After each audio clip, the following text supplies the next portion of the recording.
ثم یمیتکم ثم یحییکم، پھر تمہیں مارے گا پھر جلائے گا، ثم الیہ ترجعون، پھر تم اس کی طرف لوٹا دیے جاؤ گے۔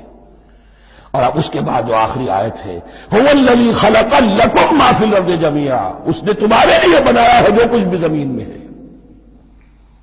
اس میں خلافت کا مضمون آ گیا۔ حدیث میں آتا ہے انما الدنیا خلقت لکم وانتم خلقتم للآخرہ، یہ دنیا تمہارے لیے بنائی گئی ہے، تم آخرت کے لیے بنائے گئے ہو۔ هو الذی خلق لکم ما فی الارض جمیعا، اس لیے کہ اگلی آیت پھر آ رہی ہے خلافت کی آیت، سارا کچھ زمین میں یہ بستر جو بچھایا اور یہ کائنات کو زمین کو سجایا تمہاری خلافت کے لیے۔ ثم استوى الى السماء فسواهن سبع سماوات، پھر وہ متوجہ ہوا آسمانوں کی طرف اور انہیں 7 آسمانوں کی شکل میں بنا دیا۔ جیسا کہ میں کل عرض کر چکا ہوں، یہ تاحال ابھی یہ آیات متشابہات میں سے ہے۔ 7 آسمانوں کی کیا حقیقت ہے ہم اس سے ابھی پورے طور سے واقف نہیں۔ وَهُوَ بِكُلِّ شَيْءٍ عَلِيمٌ، اور اسے ہر شے کا علم حقیقی حاصل ہے۔ وَإِذْ قَالَ رَبُّكَ لِلْمَلَائِكَةِ إِنِّي جَاعِلٌ فِي الْأَرْضِ خَلِيفَةً قالوا وتجعل فيها من يفسد فيها ويسفك الدماء ونحن نسبح بحمدك ونقدس لك قال إني أعلم ما لا تعلمون صدق الله العظيم۔ رب اشرح لي صدري ويسر لي أمري واحلل عقدة من لساني يفقهوا قولي۔ جیسا کہ میں نے عرض کیا تھا، سورہ بقرہ کے پہلے 4 رکوع نہایت اہم ہیں، نہایت جامع ہیں۔ پہلے 2 رکوعوں میں 3 قسم کے انسانوں کی وضاحت کی گئی، 3 قسم کے کردار کے نقشے کھینچ دیے گئے۔ تیسرے رکوع میں قرآن مجید کی دعوت کا خلاصہ آ گیا، توحید فی العقیدہ، توحید فی العمل، یعنی عبادت اللہ کی، ایمان بالرسالت، قرآن مجید کو منزل من اللہ کلام ماننا۔ اس میں اگر شک ہے تو جو بھی چیلنج تھا، اگر واقعتاً تمہیں شک ہے، حقیقت میں شک نہیں ہے، لیکن جیسا کہ تم کہہ رہے ہو کہ تمہیں شک ہے تو کوشش کرو اس کے مقابلے کی ایک صورت بنا لاؤ۔ پھر آخرت، جنت اور دوزخ، ان دونوں کا تذکرہ ہو گیا۔ پھر ایک خاص مسئلہ جو قرآن مجید کے اسلوب پر اعتراض کی شکل میں آیا کہ اس میں مچھر جیسی حقیر شے کا بھی تذکرہ ہے، اس کی حکمت بیان کر دی گئی کہ تشبیہ اور تمثیل میں ظاہر بات ہے کہ ممثل لہو اور ممثل بہی میں مناسبت چاہیے۔ جس چیز کے لیے تمثیل بیان کی جا رہی ہے، جس شے سے تمثیل بیان کی جا رہی ہے، ان میں مناسبت ہونی چاہیے، اس میں عظیم یا حقیر کا کوئی سوال نہیں۔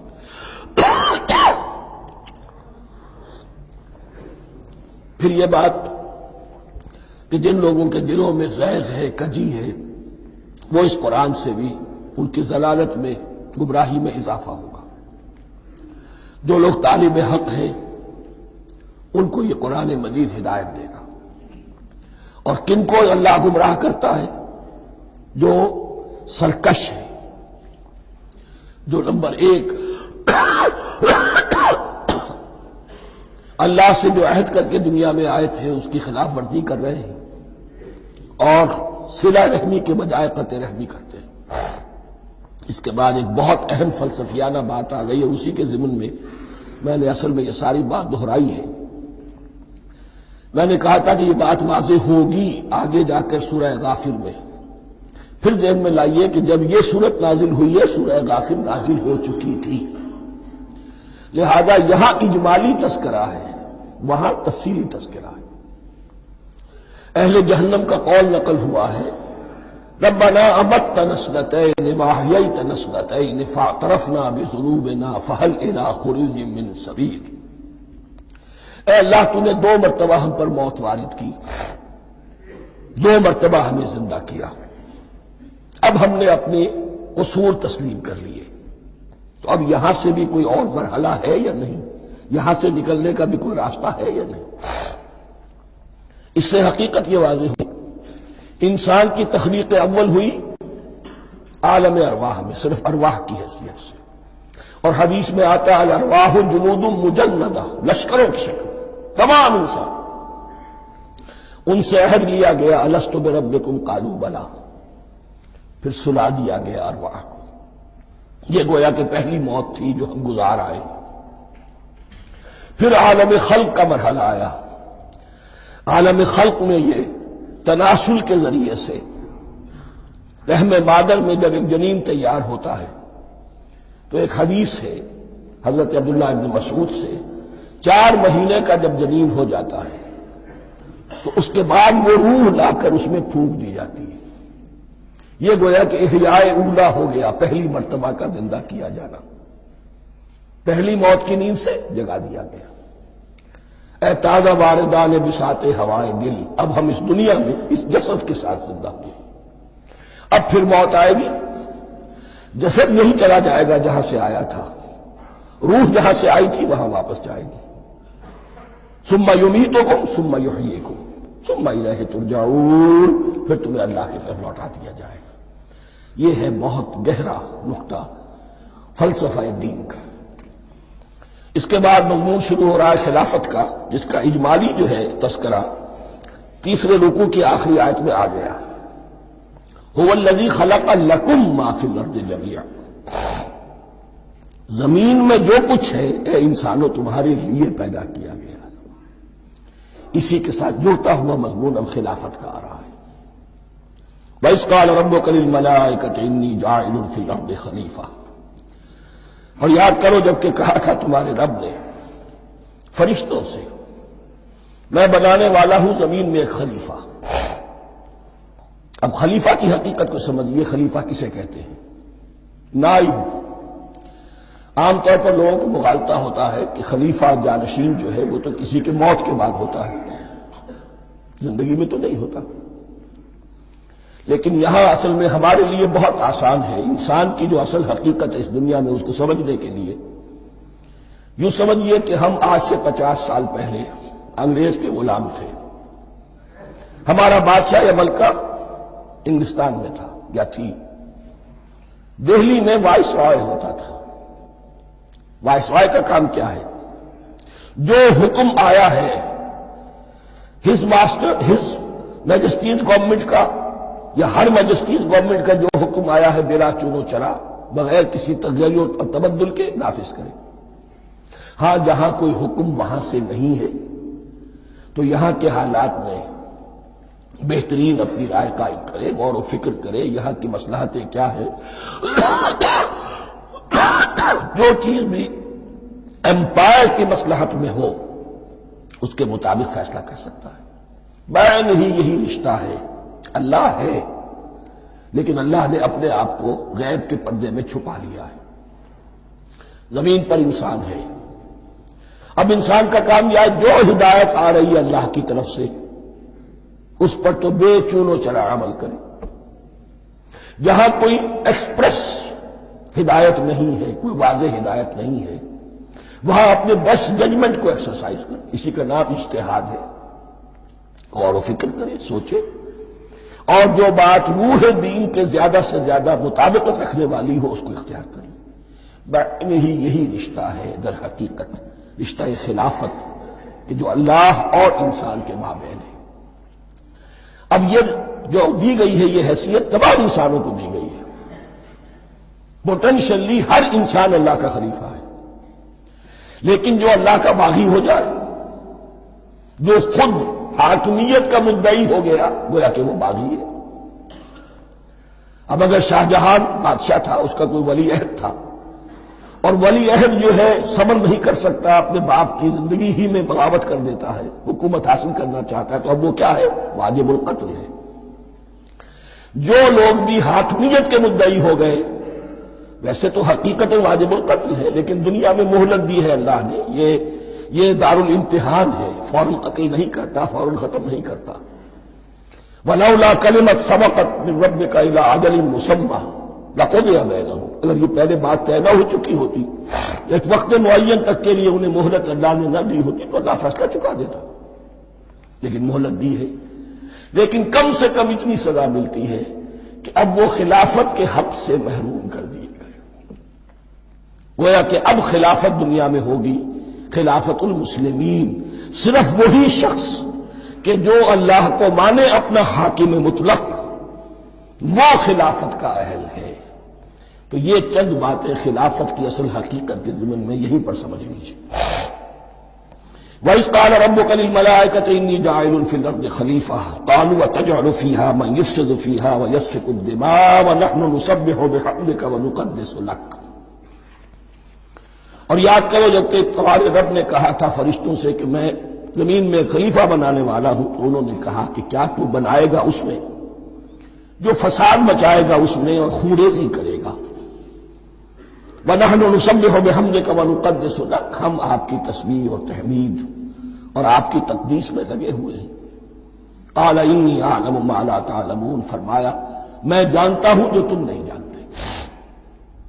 اب یہاں سوال پیدا ہوتا ہے کہ فرشتوں کو یہ گمان کیسے ہوا، یہ خیال کیسے ہوا؟ دو رائے ہیں اس میں۔ ایک تو یہ کہ انسان کی تخلیق سے پہلے اس دنیا میں جنات تھے اور انہیں بھی کچھ اللہ نے تھوڑا سا اختیار دیا تھا اور انہوں نے یہاں فساد مچایا۔ انہی پر قیاس کرتے ہوئے فرشتوں نے سمجھا کہ انسان بھی پھر زمین میں فساد مچائے گا، خوریزی کرے گا۔ ایک دوسری اصولی بات یہ کہی گئی ہے کہ خلافت کا لفظ جب استعمال ہوا تو اس کے معنی ہے کہ کوئی نہ کوئی اختیار بھی ملے گا۔ جنات کے بارے میں خلافت کا لفظ کہیں نہیں آیا، انسان کے بارے میں آ رہا ہے۔ خلیفہ بالکل بے اختیار نہیں ہوتا، جیسا کہ میں نے عرض کیا جہاں واضح حکم ہے تو اس کی تو تنفیذ، جہاں نہیں ہے وہاں اپنی رائے سے جتنا بھی بہتر سے بہتر سوچ سکتا ہو انسان رائے قائم کرے۔ یہ اختیار جو ہے ظاہر بات ہے جہاں اختیار ہوگا صحیح استعمال ہونے کا بھی امکان ہے، غلط استعمال ہونے کا بھی امکان ہے۔ اختیار تو بلکہ یہ کہ آپ کا پولیٹیکل سائنس کا تو ایکسیم یہ ہے authority turns to corrupt and absolute authority corrupts absolutely۔ تو ٹینڈنسی کرپشن کی ہوتی ہے اختیار کے اندر، اس بنا پر انہوں نے قیاس کیا کہ اس میں فساد ہوگا، خوریزی ہوگی۔ اللہ تعالیٰ نے فرمایا اپنی حکمتوں سے میں خود واقف ہوں، میں کیوں بنا رہا ہوں یہ میں جانتا ہوں، تم نہیں جانتے۔ وَعَلَّمَ آدَمَ الْأَسْمَاءَ كُلَّهَا، اور اللہ نے سکھا دیے آدم کو تمام کے تمام نام۔ اب اس میں بھی ایک رائے تو یہ ہے، بلکہ اس میں تقریباً اجماع ہے مفسرین کا، کہ اس سے مراد ہے تمام اشیاء کے نام، اور تمام اشیاء کے نام سے مراد ہے ان کی حقیقت کا علم۔ ہیومن نالج جو ہے اگر آپ اس کا تجزیہ کریں گے تو وہ یہی ہے کہ انسان ایک چیز کو پہچانتا ہے پھر اس کے لیے ایک نام رکھتا ہے یا کوئی ٹرم اس کے لیے قائم کرتا ہے۔ اس نام یا ٹرم اور اس کے حوالے سے، اصطلاح کے حوالے سے بہت سے حقائق کو اپنے ذہن کے اندر محفوظ کرتا ہے۔ تو گویا کہ ان علمہ آدم الاسماء کلہا تمام نام سکھا دیے کل مادی کائنات کے اندر جو کچھ وجود میں آنے والا تھا، ان سب کی حقیقت سے پوٹینشلی حضرت آدم کو آگاہ کر دیا۔ یہ پوٹینشل علم ہے، ہیومن نالج، جو ایکوائرڈ نالج ہے، جو انسان کو سم اور بسم اور اپنے اس دماغ کے کمپیوٹر کے ذریعے سے حاصل ہوتا ہے۔ ایک ہے ریویلڈ نالج جو اللہ وحی کے ذریعے سے بھیجتا ہے، ایک ہے ایکوائرڈ نالج، انسان خود علم حاصل کرتا ہے۔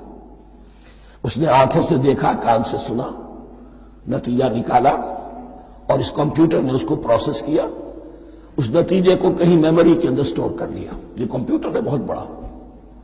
پھر کچھ اور دیکھا، کچھ اور سنا، کچھ چھو کر معلوم ہوا، کچھ چکھ کر معلوم ہوا، کچھ سونگھ کر معلوم ہوا، کوئی اور نتیجہ نکلا، اسے وہ پاسٹ میموری کے ساتھ اس کو ٹیلی کیا اور نتیجہ نکالا۔ اس طرح رفتہ رفتہ ان السمع والبصر والفؤاد کل اولئک کان عنہ مسئولا، یہ ایکوائرڈ نالج تین چیزوں سے انسان کو حاصل ہو رہا ہے، سماعت، بصارت اور یہ عقل، جو فائدہ اخذ کرتی ہے، جو اس کو پروسیس کرتی ہے، اس تمام جو سینس ڈیٹا اس کو مہیا ہوتا ہے سینس آرگنز کے ذریعے سے۔ یہ علم ہے جو پوٹینشلی حضرت آدم کو دے دیا گیا۔ اس کی ایکسفولیشن ہو رہی ہے، اب درجہ بدرجہ وہ علم پھیل رہا ہے، بڑھ رہا ہے، اور بڑھتے بڑھتے کہاں تک پہنچے گا ہم کچھ نہیں کہہ سکتے۔ کہاں سے کہاں پہنچ گیا انسان۔ اس نصف صدی کے اندر علم انسانی میں جو ایکسپلوژن ہوا ہے میں اور آپ اس کا تصور تک نہیں کر سکتے. اکثر بڑے بڑے جو سائنسدان ہیں انہیں تصور نہیں ہے، اس لیے کہ ایک شخص اپنی لائن فزکس کے بارے میں جانتا ہے کیا کچھ ہو گیا، یا فزکس کی بھی کسی شاخ کے بارے میں جانتا ہے، باقی دوسری جو لائن ہے اسے کچھ پتہ نہیں. اسپیشلائزیشن کا دور ہے، لہذا جو ایکسپلوژن کہا جائے دھماکہ ہوا ہے علم کا، اس کا کوئی اندازہ نہیں ہے ہمارے پاس. اور کس تیزی کے ساتھ وہ چیز آگے بڑھ رہی ہے، کس تیزی کے ساتھ ایک چیز آج جو ایجاد ہوئی چند دنوں کے اندر اندر اس کے بعد اس کا نیا کوئی ورژن آ جاتا ہے اور یہ چیز جو ہے آبسولیٹ ہو جاتی ہے. کمیونیکیشن کے اندر جو انقلاب عظیم برپا ہوا، تو آپ یہ سمجھیے کہ اقبال نے جو شعر کبھی کہا تھا کہ عروج آدم خاکی سے انجم سہنے جاتے ہیں کہ یہ ٹوٹا ہوا تارا مہ کامل نہ بن جائے. اور یہ مہ کامل بنے گا کب؟ جب دجال کی شکل اختیار کرے گا. دجال کون ہوگا؟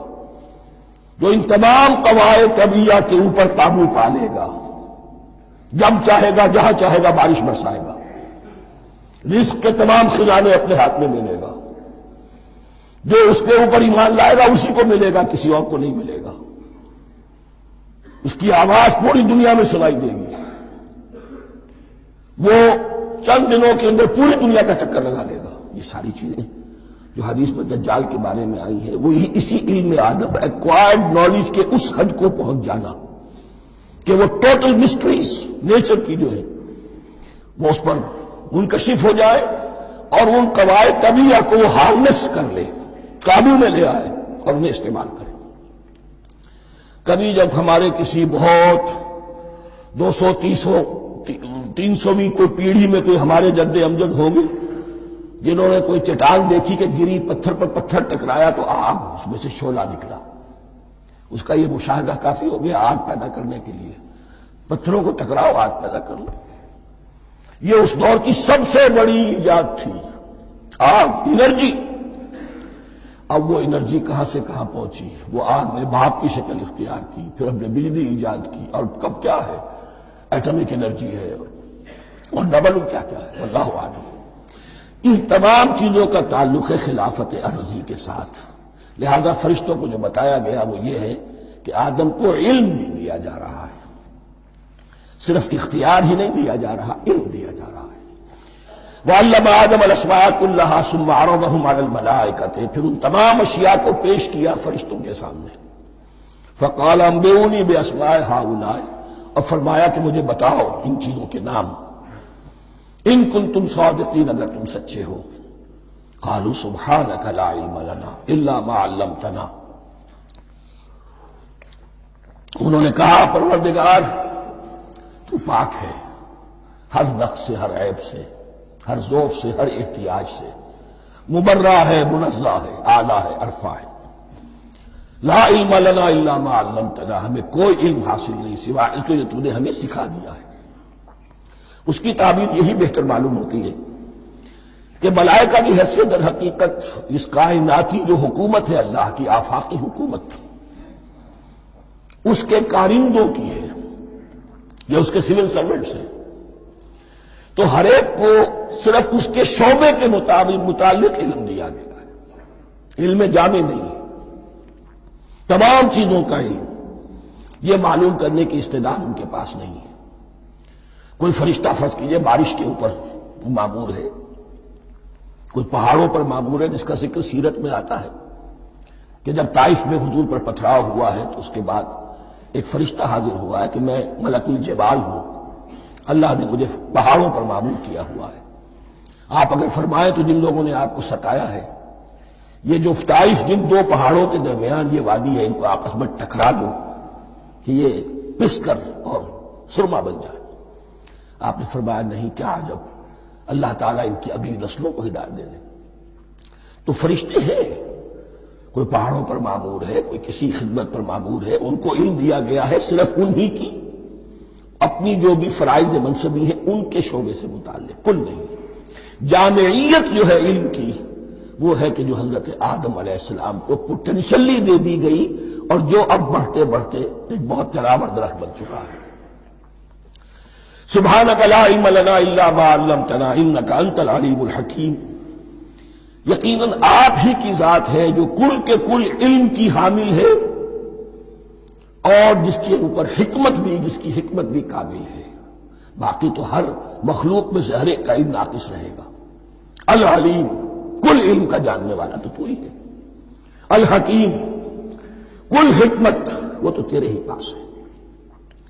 قال یا آدم انبئہم باسمائہم، اللہ نے فرمایا کہ آدم ان کو بتاؤ ان کے نام. فلما انباہم باسمائہم، تو جب انہوں نے بتا دیے ان کو، فرشتوں کو، ان کے نام. قال الم اقل لکم انی اعلم غیب السماوات والارض، تو اللہ نے فرمایا کہ میں نے کہا نہیں تھا کہ میں جانتا ہوں آسمانوں اور زمین کی تمام غائب چیزوں کو جو تمہاری نگاہوں سے بھی اوجھل ہے، غیب.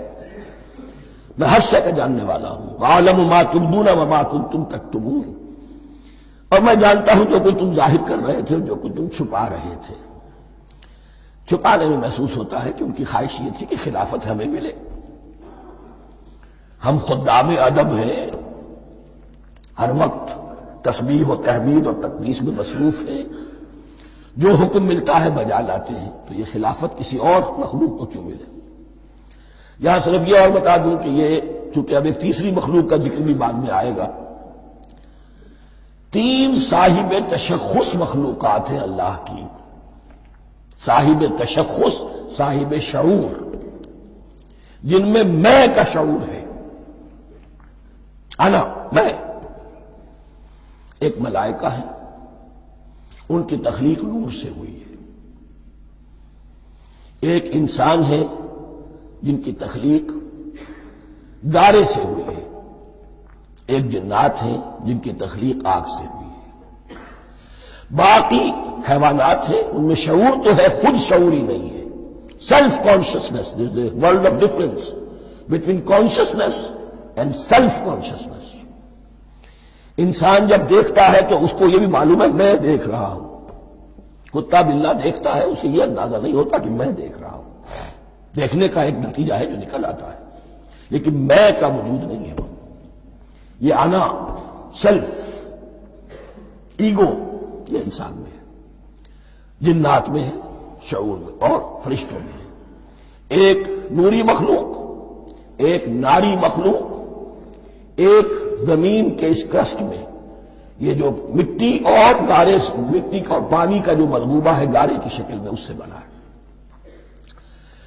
قال یا آدم انبئہم باسمائہم فلما انباہم باسمائہم قال الم اقل لکم انی اعلم غیب السماوات والارض واعلم ما تبدون وما کنتم تکتمون وَإِذْ قُلْنَا لِلْمَلَائِكَةِ اسْجُدُوا لِآدَمَ فَسَجَدُوا إِلَّا إِبْلِيسَ. اور یاد کرو جب کہ ہم نے کہا فرشتوں سے سجدہ کرو سب کے سب آدم کو، جھک جاؤ آدم کے سامنے. فسجدوا، ان سب نے سجدہ کیا. الا ابلیس، سوائے ابلیس کے. پہلی بات تو یہ سمجھیے کہ تمام ملائکہ کے سجدے کی ضرورت کیا تھی. کیا یہ صرف تعظیماً تھا؟ اور تعظیماً اگر تھا تو کیا آدم خاکی کی تعظیم تھی یا کسی اور شے کی تعظیم تھی؟ مکی صورتوں میں یہ بات 2 جگہ واضح کی گئی ہے. فَإِذَا سَوَّيْتُهُ وَنَفَخْتُ فِيهِ مِن رُوحِي فَقَعُوا لَهُ سَاجِدِينَ. جب میں اس آدم کی تخلیق مکمل کر لوں اور اس میں اپنی روح میں سے پھونک دوں، تب گر پڑنا اس کے سامنے سجدے میں. تعظیم اگر ہے تو آدم خاکی کی نہیں ہے، اس کے اندر جو ڈیوائن ایلیمنٹ ہے، جو ڈیوائن سپارک ہے، جو روح ربانی ہے، میری روح، اس کی ہے. اور نمبر 2، اس کی حکمت کیا ہے، علت کیا ہے، غرض و غایت کیا ہے؟ جیسا کہ میں نے عرض کیا، اس کائنات کی اس حکومت کے کارندے تو وہ ہیں. خلیفہ بنایا جا رہا انسان کو، جب تک یہ ساری سول سروس اس کے تابع نہ ہو خلافت کیسے کرے گا؟ دیکھیے میں جانا چاہتا ہوں، چوری کرنے کے لیے جانا چاہتا ہوں، راستے میں کتنے فیکٹرز ہوں گے، کتنے فزیکل فینومینا ہوں گے. میں چلنا چاہتا ہوں، میں زمین کو دھکیلتا ہوں، زمین مجھے دھکیلتی ہے، زمین مجھے نہ دھکیلے تو میں کیسے چلوں گا؟ یہ پوری کائنات جو ہے، یہ جب ہم کو ارادہ کرتے ہیں اور کوئی فیل کرتے ہیں تو اس فیل کے پورے ہونے میں، اس کے ظہور میں نہ معلوم کون کون سے ایلیمنٹس ہیں، کون کون سی فورسز آف دی نیچر ہیں جو ہمارے ساتھ موافقت کرتی ہے تو ہم وہ کام کر سکتے ہیں. اور ان سب پر فرشتے مامور ہیں، ہر ایک کی اپنی ڈومین ہے.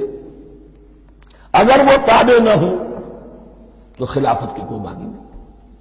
خلافت دی گئی ہے، یہ ادھر جانا چاہتا ہے جانے دو، یہ نماز کے لیے مسجد میں جانا چاہتا ہے جانے دو، یہ چوری کے لیے نکلا ہے نکلنے دو. اس لیے کہ اس کو جو اختیار دیا گیا ہے، اس کے اختیار کے استعمال میں یہ تمام جو قوتیں ہیں وہ اس کے ساتھ موافقت کرتی ہیں، تب اس کا کوئی ارادہ وہ اچھا ہو یا برا وہ پایہ تکمیل کو پہنچ سکتا ہے. یہ گویا کہ سبارڈینیشن اس کے لیے سمبل کہ تمام فرشتوں کو جھکا دیا گیا. البتہ اس آیت میں ایک مغالطہ پیدا ہوتا ہے، الا ابلیس، سوائے ابلیس کے. مغالطہ یہ پیدا ہوتا ہے کہ شاید وہ بھی فرشتہ تھا، اس لیے کہ حکم تو فرشتوں کو دیا گیا تھا. پھر نوٹ کیجئے اس سے پہلے، بہت پہلے سورہ کہف نازل ہو چکی ہے، اور سورہ کہف میں فرما دیا گیا ہے کان من الجن ففسق عن امر ربی، وہ جن تھا بس اس نے سرکشی کی اپنے رب کے حکم سے. فرشتے کی شان یہ نہیں ہے، وہ اللہ کے کسی حکم کی سرتابی نہیں کرتا. لا یعصون اللہ ما امرہم ویفعلون ما یؤمرون، وہ اللہ کے کسی حکم کی نافرمانی نہیں کرتے اور جو حکم ملتا ہے بجا لاتے. یہ جنات کے اندر اختیار تھا جیسے اختیار انسانوں کو دیا گیا ہے. جنات میں نیک بھی ہے، بد بھی ہے، اعلیٰ بھی ہے، ادنا بھی ہے، جیسے انسانوں میں. لیکن یہ عزازیل جو جن تھا علم اور عبادت دونوں کے اعتبار سے بہت بلند ہو گیا تھا، اور یہ فرشتوں کا یوں سمجھیے کہ ہم نشین، فرشتوں کے ساتھ اس طور سے شامل. جیسے بہت سے انسان بھی اگر اپنی بندگی میں، زہد میں، عبادت میں، نیکی میں ترقی کریں تو ان کا ملائے اعلیٰ کے ساتھ، عالم ارواح کے ساتھ، عالم ملائکہ کے ساتھ ایک رابطہ قائم ہوتا ہے. اسی طریقے سے وہ جو عزازیل تھا جن ہونے کے باوجود اپنی نیکی، عبادت، پارسائی اور اپنے علم میں فرشتوں سے بہت آگے تھا. اس لیے معلم الملکوت کی شکل اختیار کر چکا تھا. اس کو اپنی زون تھا. یہ بات جیسا کہ میں نے عرض کیا 7 مرتبہ قرآن میں یہ بات آئی ہے، قصہ ابلیس و آدم، کہ فرشتوں کو حکم ہوا کہ سجدہ کرو، سب جھک گئے، ابلیس نے سجدے سے انکار کر دیا 7 مرتبہ. یہ 7ویں مرتبہ ہے جو ہم پڑھ رہے ہیں. مصحف میں پہلی مرتبہ آ رہا ہے، ترتیب نزول میں 7ویں مرتبہ آ رہا ہے. یہ آدم و ابلیس کا قصہ اس سے آگے سورہ اعراف میں آئے گا، پھر سورہ ہجر میں آئے گا، سورہ بنی اسرائیل میں آئے گا، سورہ کہف میں آئے گا، سورہ طٰہٰ میں آئے گا، سورہ صاد میں آئے گا. 6 مرتبہ مکی قرآن میں، 1 مرتبہ یہاں. تو یہاں اشارہ نہیں کیا، اس لیے مغالطہ ہو سکتا ہے. لیکن یہ کہ سورہ کہف میں آپ کو بتا چکا ہوں کان من الجن ففسق عن امر ربی، اس نے اپنے رب کے حکم سے سرتابی کی. نام اس کا عزازیل تھا. ابلیس اس کا صفاتی نام ہے اب، اس لیے کہ اب لسیبلسو کے معنی ہوتے ہیں مایوس ہو جانا. یہ اللہ کی رحمت سے بالکل مایوس ہے، اور مایوس جو ہو جائے وہ شیطان ہو جاتا ہے. اب میرا تو چھٹکارا نہیں ہے، جتنوں کو برباد کر سکوں کروں، میری تو عاقبت خراب ہو چکی ہے، جتنوں کو اپنے ساتھ، ہم تو ڈوبے ہیں سنم تم کو بھی لے ڈوبیں گے. اب وہ شیطان اس معنی میں کہ انسان کی عدالت اس کی گھٹی میں پڑ گئی. اس نے اللہ سے پھر اجازت بھی لی کہ مجھے مہلت دے دے، یوم یبعثون، قیامت تک کے دن کے لیے، تو میں ثابت کر دوں گا کہ یہ آدم اس رتبے کا حقدار نہ تھا، مستحق نہ تھا جو اسے دیا گیا. انا خیر منہ، میں اس سے بہتر ہوں. خلقتنی من نار وخلقتہ من طین، تو نے مجھے آگ سے بنایا، اسے گارے سے بنایا. لیکن یہ تکبر ہے در حقیقت کہ جس نے اسے راہ درگاہ حق کر دیا. وَإِذْ قُلْنَا لِلْمَلَائِكَةِ اسْجُدُوا لِآدَمَ فَسَجَدُوا إِلَّا إِبْلِيسَ أَبَىٰ وَاسْتَكْبَرَ.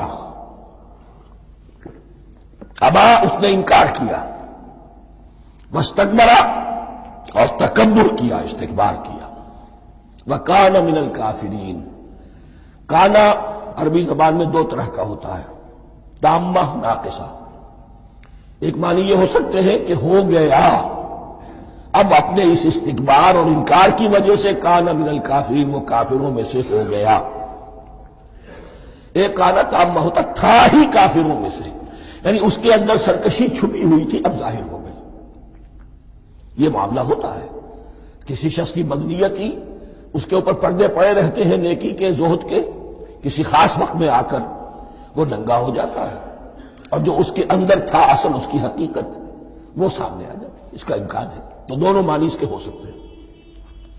وَقُلْنَا يَا آدَمُ اسْكُنْ أَنْتَ وَزَوْجُكَ الْجَنَّةَ، اور ہم نے کہا کہ اے آدم رہو تم اور تمہاری بیوی جنت میں۔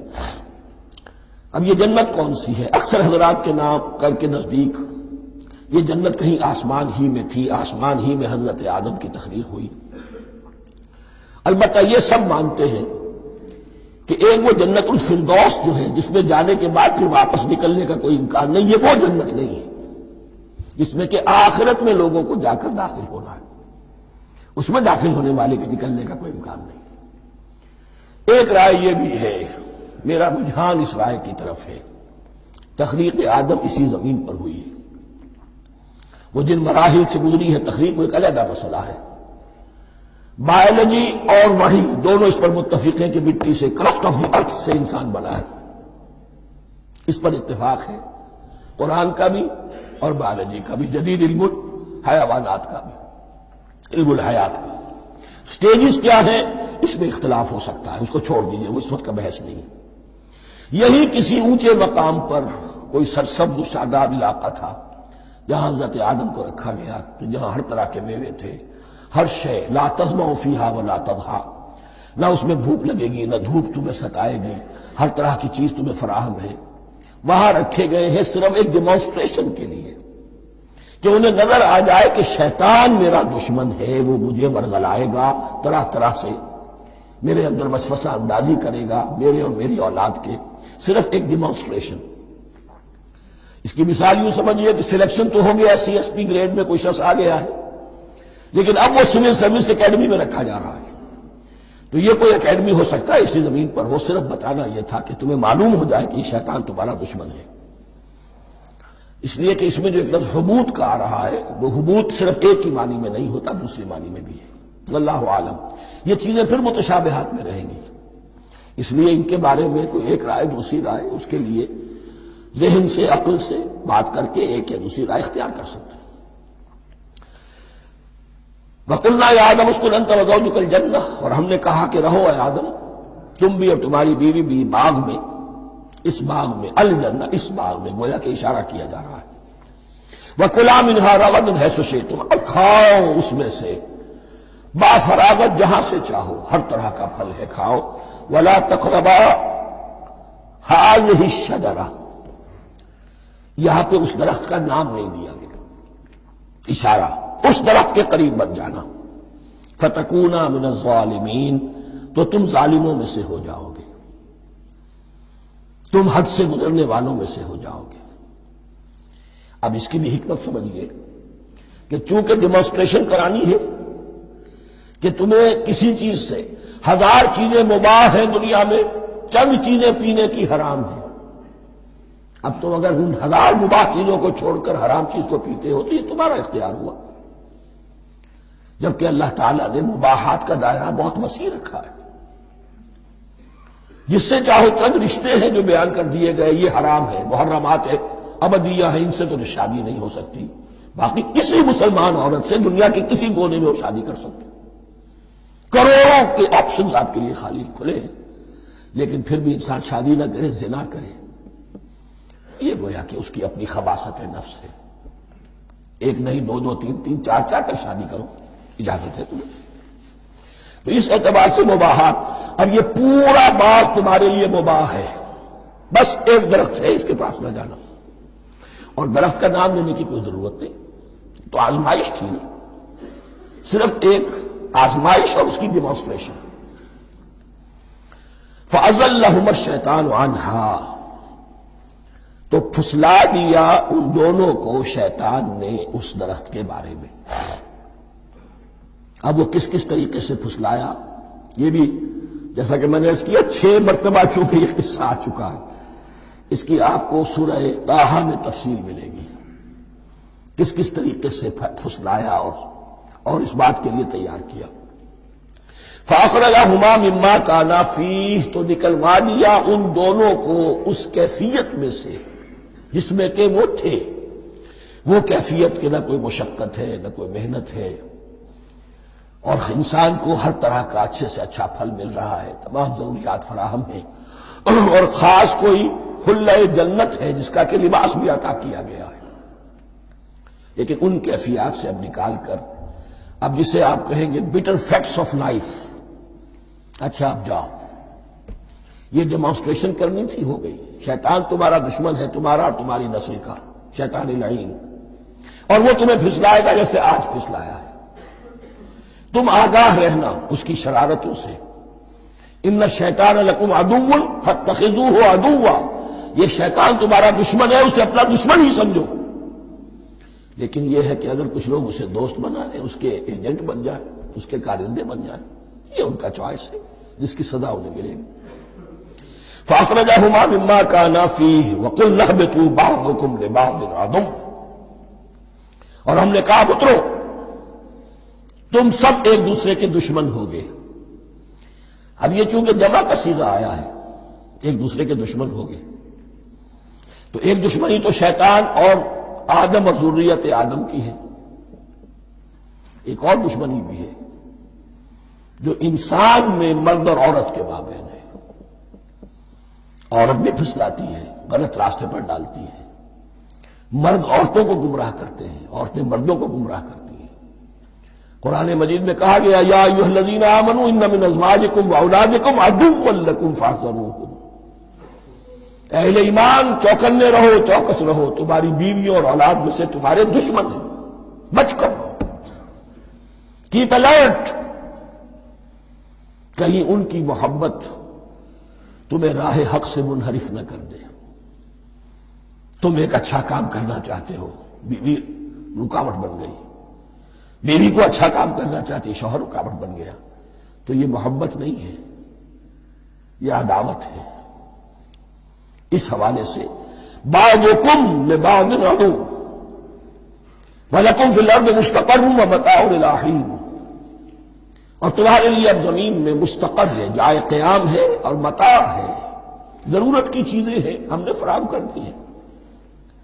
الی حین، لیکن ایک وقت معین تک کے لیے، یہ ابدی نہیں ہے، ایک وقت آئے گا یہ بساط ہم لپیٹ دیں گے.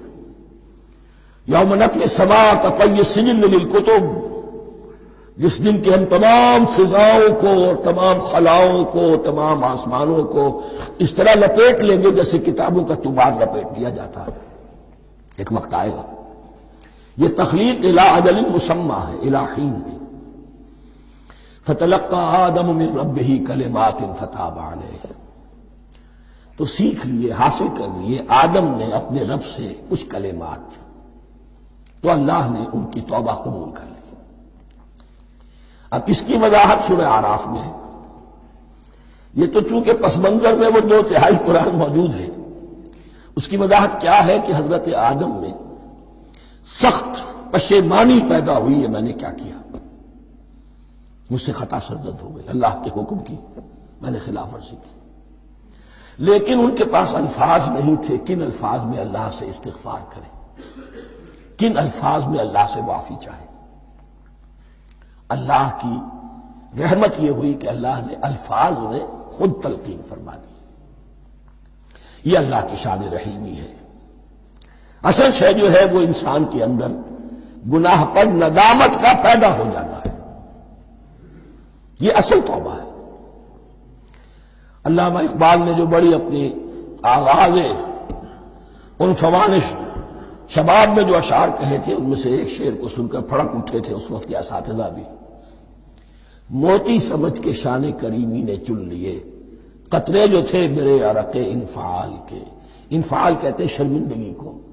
شرمندگی سے میری پیشانی پر جو پسینے کے قطرے نمودار ہو گئے، میرے پروردگار کو وہ اتنے عزیز ہوئے، اس نے انہیں موتی کی طرح چن لیا. موتی سمجھ کے شان کریمی نے چن لیے، قطرے جو تھے میرے عرق انفعال کے.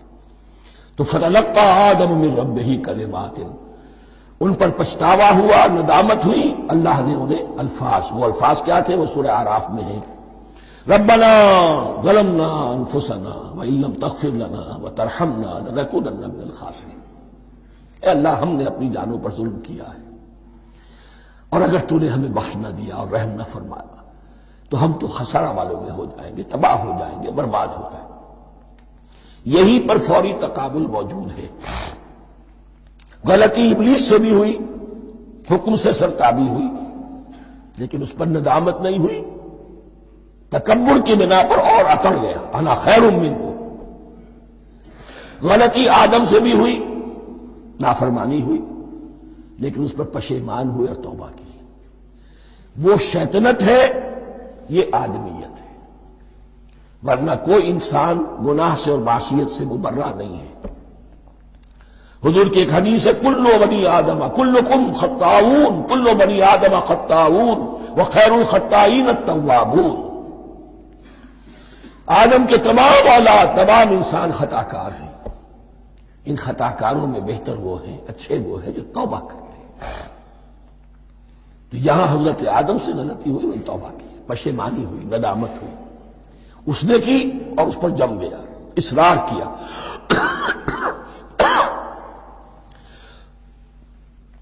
فتلقى آدم من ربه كلمات فتاب عليه إنه هو التواب الرحيم۔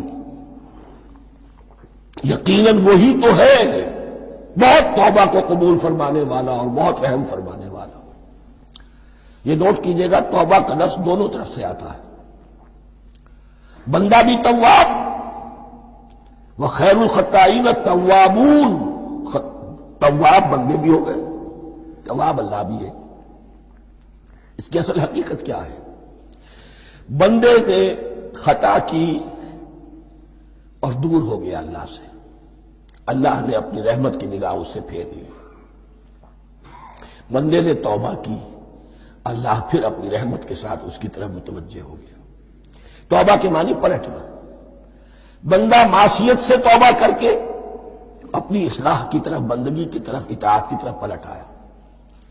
اللہ نے جو اپنی نظر رحمت پھیر لی تھی، اللہ نے پھر وہی اپنی شان غفاری اور رحیمی کے ساتھ بندے کی طرف توجہ فرما لی، جس کے لیے حدیث میں الفاظ آتے ہیں، تم اگر میری طرف بالشت بھراؤ گے میں ہاتھ بھراؤں گا، تم اگر چل کر آؤ گے میں دوڑ کر آؤں گا،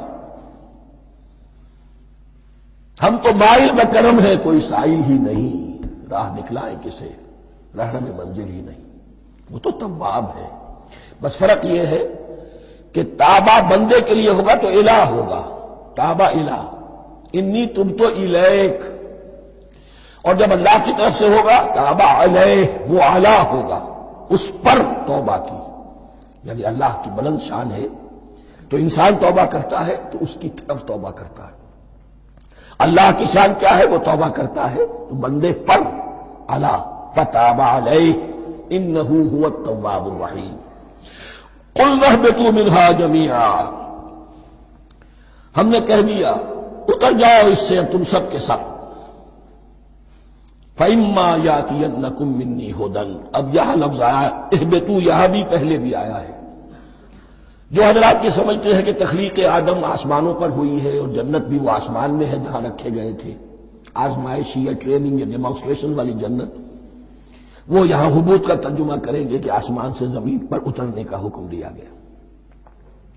جو لوگ سمجھتے ہیں یہی کسی بلند مقام پر تھے، وہ کہتے ہیں کہ نیچے اترو، کسی بڑی اونچی سطح مرتفع پر اگر کوئی جگہ تھی تو اب نیچے اترو اور جاؤ، اب تمہیں زمین میں ہل چلانا پڑے گا، اب روٹی حاصل کرنے کے لیے یہ جو نعمتوں کے دسترخوان یہاں بچھے ہوئے تھے یہ اب تمہارے لیے نہیں ہے۔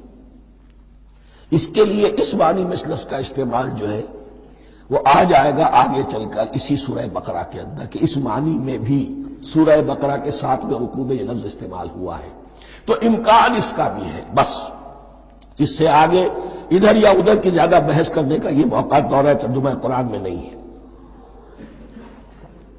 قُلْنَا اهْبِطُوا مِنْهَا جَمِيعًا فَإِمَّا يَأْتِيَنَّكُم مِّنِّي هُدًى فَمَن تَبِعَ هُدَايَ فَلَا خَوْفٌ عَلَيْهِمْ وَلَا هُمْ يَحْزَنُونَ۔ تو جب بھی آئے گی تمہارے پاس میری جانب سے کوئی ہدایت تو جو کوئی میری ہدایت کی پیروی کرے گا اس کے لیے نہ خوف ہوگا اور نہ وہ حزن سے دوچار ہوگی۔ یہ ہے علم انسانی کا دوسرا گوشہ، ریویلڈ نالج۔ اس چوتھے رکوع کی کا جو حسن ہے اسے دیکھیے، شروع میں ایکوائرڈ نالج کا ذکر ہے جو پوٹینشلی حضرت آدم کی ذات میں رکھ دیا گیا اور جو انسان نے پھر اپنی محنت سے ان السمع والبصر والفؤاد اس کے ذریعے سے آگے بڑھایا۔ یہ علم ہے چل رہا ہے، آج مغربی اقوام ہم سے بہت آگے ہیں۔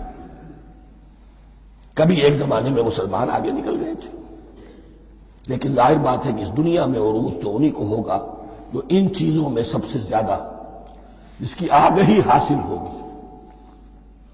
البتہ ایک علم وہ ہے جو آسمان سے نازل ہوتا ہے، یہ گیون ہے، ریویلڈ نالج ہے، یہ وحی ہے۔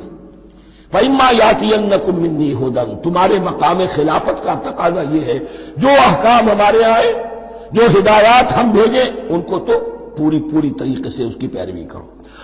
فمن تبع ہدایہ، جو کوئی بھی میری ہدایت کی پیروی کرے گا فلا خوف علیہم ولا هم یحزنون والذین کفروا، اور جو ناشکری کریں گے، کفر کریں گے، انکار کریں گے، وکذبوا بآیاتنا، اور ہماری آیات کو جھٹلائیں گے، فاولئک اصحاب النار هم فیہا خالدون، تو وہ جہنمی ہوں گے، آگ والے ہوں گے، اس میں ہمیشہ ہمیشہ رہیں گے۔ یہ ہے گویا کہ چارٹر، اس نوع انسانی کو جو ابدی چارٹر اللہ نے دیا ہے۔ جبکہ زمین کا چارج دے دیا گیا خلیفہ کی حیثیت سے۔ یہاں یہ 4 رکوع جو ہے سورہ بقرہ کے جو میں نے عرض کیا تھا، قرآن کی دعوت، قرآن کا بنیادی فلسفہ، اس پر یہ جام ہے، اور یہ مکی صورتوں کے مضامین کا خلاصہ۔ اب یہاں سے شروع ہو رہا ہے 5ویں رکوع سے مسلسل 10 رکوع، مسلسل خطاب ہے بنی اسرائیل سے۔ البتہ ان میں ایک تقسیم ہے، پہلے رکوع میں دعوت ہے۔ دعوت جب ہوتی ہے تو آمادہ کرنا، تشویق، ترغیب، دل جوئی، نرمی، یہ دعوت کے اجزاء لا ينفک ہیں، اس کے بغیر دعوت مؤثر نہیں ہوتی۔ لہذا ان 7 آیات میں یہ یوں سمجھیے کہ ان 10 رکوعوں کے لیے یہ بمنزلہ فاتحہ ہے، جیسے سورہ فاتحہ 7 آیتوں کی، ایسے ہی اس دعوت سابقہ امت مسلمہ کو دعوت دی جا رہی ہے۔ تو کس طرح دی جا رہی ہے؟ یہ کون تھے؟ یہ بھی مسلمان ہی تو تھے نا، کافر تو ہو گئے حضور کا انکار کر کے، ورنہ وہ موسیٰ کے ماننے والے، شریعت ان کے پاس، بڑے بڑے علماء ان میں، علم کا چرچا ان میں، سب کچھ تھا، ان کو دعوت دی جا رہی ہے۔ لیکن میں اس لیے آپ کو چاہتا ہوں، اس کو توجہ دلا رہا ہوں، آج اگر مسلمانوں میں جو غافل ہو گئے، اپنی حقیقت کو بھول گئے، اپنے فرض منصبی سے غافل ہو گئے، دنیا کے اور قوموں کی طرح کی ایک قوم بن کر رہ گئے، اگر کوئی ایک داعی گروہ کھڑا ہو، کوئی جماعت، کوئی فرد، اور اس سے جماعت بنے، تو ظاہر بات ہے سب سے پہلے اسے اسی امت کو دعوت دینی ہوگی، اس لیے کہ دنیا تو اسلام کو پہچانے گی اس امت کے حوالے سے۔ فزیشین ہیل بائی سیلف، پہلے یہ تو ٹھیک ہو، یہ کہیں پر صحیح اسلام کا نمونہ پیش کرے تو دنیا کو دعوت دے سکو گے، آؤ دیکھو یہ ہے اسلام۔ اس لیے ان کو جو دعوت دینے کا اسلوب ہونا چاہیے وہ عکس ہوگا اس اسلوب کا جو ان 7 آیات میں ہمارے سامنے آ رہا ہے۔ یا بنی اسرائیل اذکروا نعمتی التی انعمت علیکم، اے بنی اسرائیل، اسرائیل کو سمجھ لیجئے یہ مرکب لفظ ہے، اسم، اسی سے اسیر بنا ہے، اسیر جو کسی کا قیدی ہوتا ہے، ایل عبرانی میں اللہ کے لیے ہے، اور اسرائیل کا ترجمہ ہے عبداللہ، اللہ کا غلام، اللہ کے ساتھ بندھا ہوا اس کی اطاعت کے قلاتے کے اندر۔ تو یہ اسرائیل یہ لقب ہے حضرت یعقوب علیہ السلام کا۔ ان کے 12 بیٹے تھے، 12 بیٹوں سے جو نسل چلی وہ بنی اسرائیل ہے، انہی میں حضرت موسیٰ کی بعثت ہوئی اور تورات انہیں دی گئی، پھر یہ ایک بہت بڑی امت بنے۔ ان پر 4 ادوار آ چکے تھے قرآن مجید کے نزول کے وقت تک۔ 2 مرتبہ اللہ کی رحمت کی بارشیں ہوئیں، انہیں عروج نصیب ہوا، 2 مرتبہ ان کو دنیا پرستی، شہوت پرستی، اللہ کے احکام کو پس و پش ڈال دینے کی سزا میں عذاب کے کوڑے ان پر برسے۔ اس کا ذکر آئے گا سورہ بنی اسرائیل کے پہلے رکوع میں۔ اس وقت جبکہ قرآن نازل ہو رہا ہے، اس وقت وہ اپنے اس زوال کے دور میں تھے۔ حال یہ تھا کہ حضور صلی اللہ علیہ وسلم کی بعثت سے پہلے ہی 2nd ٹیمپل بھی شہید کیا جا چکا تھا، گرایا جا چکا تھا۔ حضرت سلیمان نے جو بنایا تھا ہیکل سلیمانی، جس کو یہ 1st ٹیمپل کہتے ہیں، اسے نبوکدنضر نے گرا دیا تھا حضرت مسیح سے بھی کئی سو سال پہلے۔ لیکن اس کے بعد پھر یہ رومنز نے سن 70 عیسوی میں حضور کی ولادت سے 500 برس پہلے ان کا یہ یروشلم تباہ و برباد ہوا، اس میں لوگوں کو قتل کیا گیا، قتل عام ہوا، اور 2nd ٹیمپل جو ہے وہ بھی گرا دیا گیا، جو اب تک گرا پڑا ہوا ہے۔ صرف ایک ویلنگ وال ہے جس کے پاس جا کر یہودی جو ہے ماتم کر لیتے ہیں، روتے ہیں، اور اب وہ بنانے پر تلے ہوئے ہیں اپنا 3rd ٹیمپل، اس کے نقشے بن چکے ہیں، بلو پرنٹ بن چکے ہیں۔ لیکن بہرحال جس وقت قرآن نازل ہو رہا تھا یہ بہت ہی پستی میں تھے۔ اس کے بارے میں فرمایا، اے بنی اسرائیل ذرا یاد کرو میرے اس انعام کو جو تم پر ہوا۔ وہ انعام کیا ہے؟ میں نے تمہیں اپنی کتاب دی، نبوت سے سرفراز فرمایا، اپنی شریعت تمہیں عطا فرمائی، تمہیں تمہارے اندر داؤد اور سلیمان جیسے بادشاہ اٹھائے، جو بادشاہ بھی تھے، نبی بھی تھے۔ وَأَوْفُوا بِعَهْدِي، اور میرے وعدے کو پورا کرو تاکہ میں بھی اپنے وعدے کو پورا کروں۔ یہ وعدہ ہے جو کتاب استثناء جو ہے اولڈ ٹیسٹمنٹ کی، ڈیوٹرانومی، اس کے 18ویں باب کی آیت نمبر 18 اور 19 میں ہے۔ حضرت موسیٰ سے خطاب کر کے اس میں اللہ نے یہ الفاظ فرمائے، میں ان کے بھائیوں میں سے تیرے مانند ایک نبی برپا کروں گا اور اس کے منہ میں اپنا کلام ڈالوں گا، اور وہ وہی کچھ بتائے گا جو میں اس سے کہوں گا۔ یہ گویا کہ حضرت موسیٰ علیہ السلام کی امت کو بتایا جا رہا تھا کہ نبی آخر الزماں آئیں گے اور تمہیں انہیں قبول کرنا ہے۔ قرآن مجید میں اس کا بڑا تفصیلی ذکر سورہ اعراف میں آئے گا انشاءاللہ۔ لیکن یہاں فرمایا اوفوا بعہدی اوف بعہدکم، تم میرا عہد پورا کرو، میرے اس نبی کو تسلیم کرو، اس پر ایمان لاؤ، اس پر کی صدا پر لبیک کہو، تو میں تمہیں میرے انعام و اکرام اور بڑھتے چلے جائیں گے۔ وَإِيَّايَ فَارْهَبُونِ، اور صرف مجھ سے ڈرو۔ وَآمِنُوا بِمَا أَنزَلْتُ مُصَدِّقًا لِمَا مَعَكُمْ، اور ایمان لاؤ اس پر جو میں نے نازل کیا ہے، جو تمہارے پاس جو تورات ہے اس کی تصدیق کرتے ہوئے آیا ہے۔ اس کے 2 معنی ہے، ایک تو قرآن تصدیق کرتا ہے تورات کی اور انجیل کی، فیہا ھدی و نور، فیہ ھدی و نور، اور دوسرے یہ کہ قرآن اور محمد صلی اللہ علیہ وسلم ان پیشین گوئیوں کے مصداق بن کر آئے ہیں جو تورات میں تھی، ورنہ وہ پیشین گوئیاں جھوٹی ثابت ہوتی۔ ان کے مصداق کون ہے؟ قرآن اور محمد صلی اللہ علیہ وسلم، یہ دونوں معنی اس کے ہیں۔ وَآمِنُوا بِمَا أَنزَلْتُ مُصَدِّقًا لِمَا مَعَكُمْ وَلَا تَكُونُوا أَوَّلَ كَافِرٍ بِهِ، اور دیکھو تم ہی سب سے پہلے ان کا کفر کرنے والے نہ بن جاؤ۔ تمہیں تو سب کچھ معلوم تھا، تم تو منتظر تھے،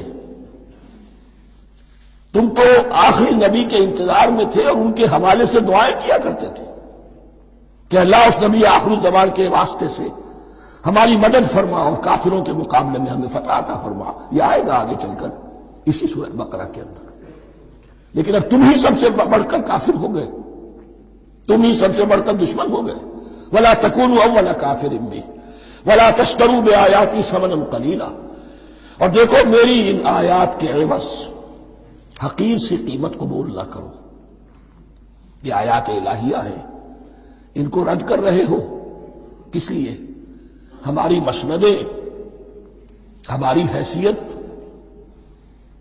ہماری چودراہٹیں کہیں ان پر کوئی آنچ نہ آ جائے. حقیر سی چیزیں یہ صرف اس دنیا کا سامان ہے، اس کے سوا کچھ نہیں. وَلَا تَشْتَرُوا بِآيَاتِي ثَمَنًا قَلِيلًا وَإِيَّايَ فَاتَّقُونِ، اور صرف مجھ سے تقوی اختیار کرو، میرا تقوی اختیار کرو.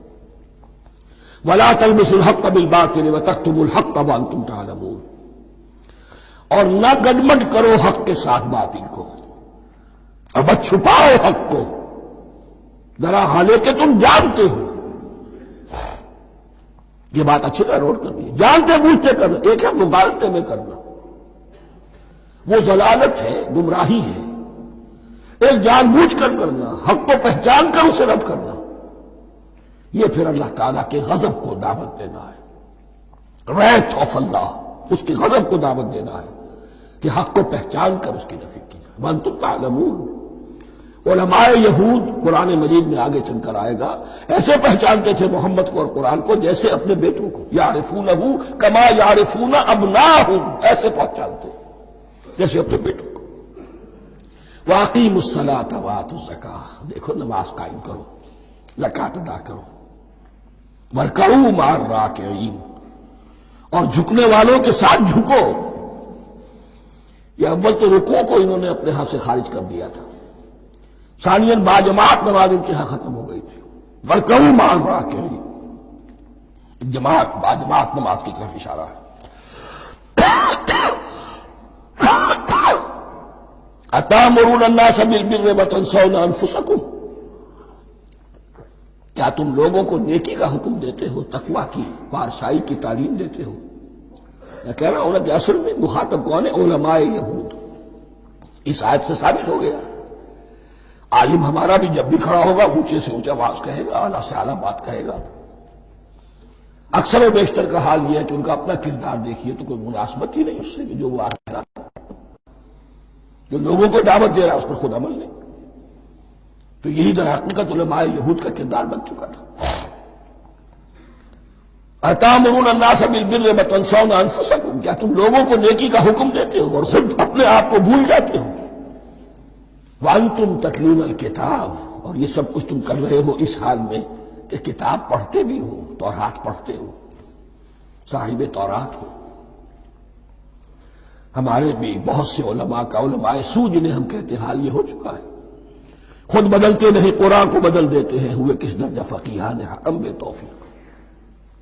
جو صورتحال ہے صرف قرآن کا متن بچا ہوا ہے، اس کے مفہوم میں، اس کی تفسیر میں، اس کے ترجمے میں تو تحریفیں موجود ہیں، بڑی بڑی تحریفیں موجود ہیں. متن بچا ہوا ہے، وہ اس لیے کہ اللہ تعالیٰ نے اس کی حفاظت کا ذمہ لیا ہے. وَاسْتَعِینُوا بِالصَّبْرِ وَالصَّلَاةِ، اور مدد حاصل کرو دو چیزوں سے، صبر اور نماز. یہ صبر کا لفظ یہاں پر بہت قیمتی ہے، بہت بامانی ہے. علماء سو کیوں وجود میں آتے ہیں؟ جب وہ دنیا کے کتے بن جائیں گے تو دین کو بدنام کرنے والے ہوں گے. بظاہر دینی مناسب ہیں لیکن اصل میں ان کے پردے میں دنیا داری کی جا رہی ہے، صبر نہیں. بس صبر کے ساتھ اور نماز کے ساتھ، اس لیے کہ آپ صحیح راستے پر آئیں گے. اگر کوئی عالم دین لوگوں پر تنقید کرے گا، لولا ینہاہم الربانیون والاحبار، کیوں نہیں روکتے ان کے علماء اور ان کے اولیاء اور صوفیاء ان کو حرام کھانے سے اور جھوٹ بولنے سے؟ اگر کوئی شخص روکے گا اس کو پھر نذرانے تو نہیں ملیں گی، اس کی خدمتیں تو نہیں ہوگی.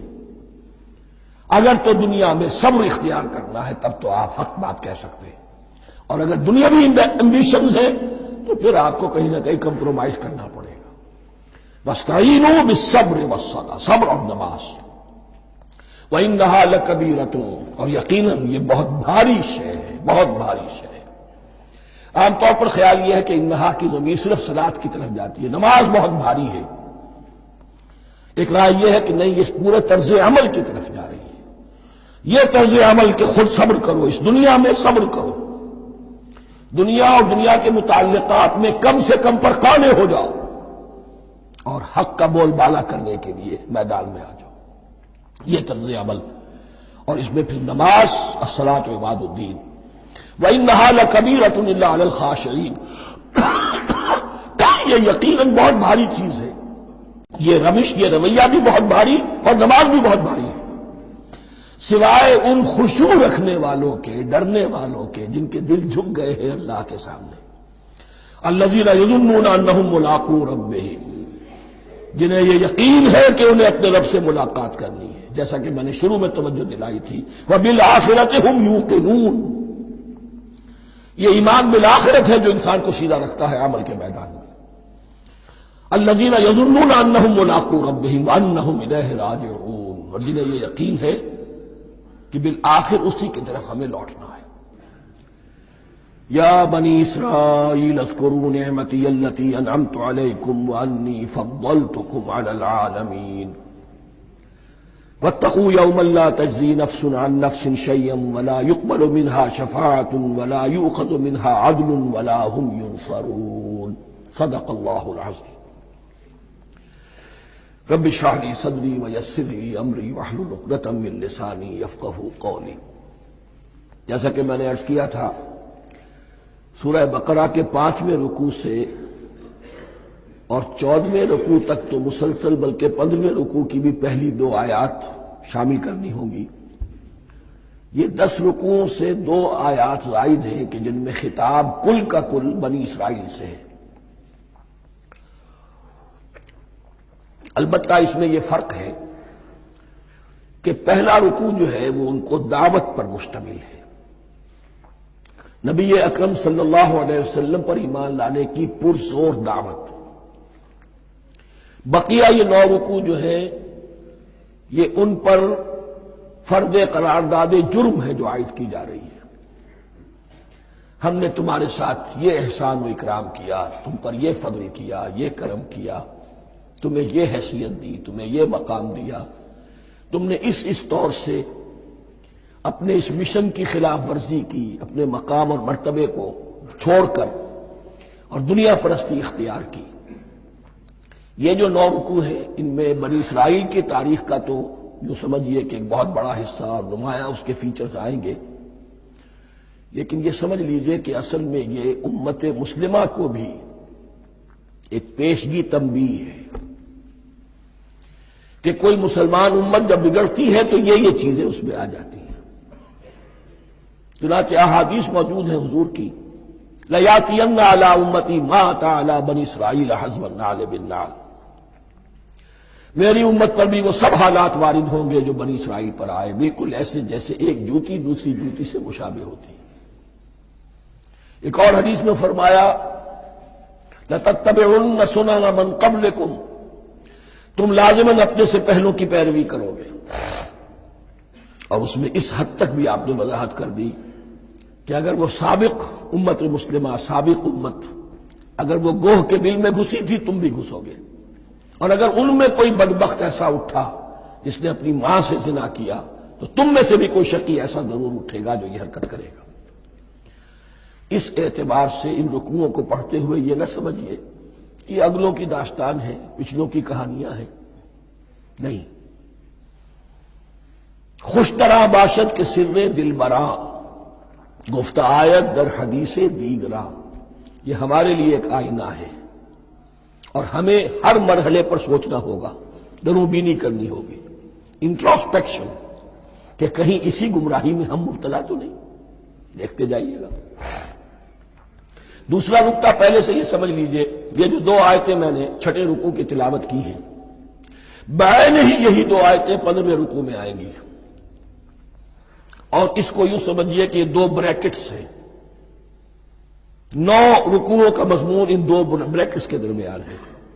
یہ 2 آیتیں یہاں سے بریکٹ شروع ہو رہی ہیں، وہ 2 آیتیں ان پر بریکٹ ختم ہو رہی ہیں، بعین ہی وہی آیات۔ ایک آیت میں تو شوشے کا بھی فرق نہیں، دوسری آیت میں صرف ترتیب بدلی ہے، مضمون وہی ہے۔ اس کے مابین جو کچھ ہے، اس سے باہر یہ جو 5واں رکوع تھا اس کے مضامین گویا کہ ضرب کھا رہے ہیں بریکٹ کے اندر کے سارے مضامین سے۔ یہ حساب کا بہت ہی عام فہم سا قاعدہ ہے، بریکٹ کے باہر کوئی رقم لکھی ہوئی ہے جس کے بعد کوئی زبر، کوئی جمع یا تفریق اگر نہیں ہے تو وہ ضرب کھائے گی، بریکٹ کے اندر جتنی بھی ویلیوز ہیں ان کے ساتھ ضرب کھائے گی۔ تو گویا کہ ہر قدم پر حضور پر دعوت، ایمان لانے کی دعوت اس پورے معاملے میں موجود ہے، اس لیے کہ اس میں بعض آیتیں ایسی آ گئی ہیں، ایک زیادہ نمایاں ایک کم نمایاں، جن سے کچھ لوگوں کو مغالطہ ہوا یا کچھ لوگوں نے فتنہ پیدا کیا جان بوجھ کر۔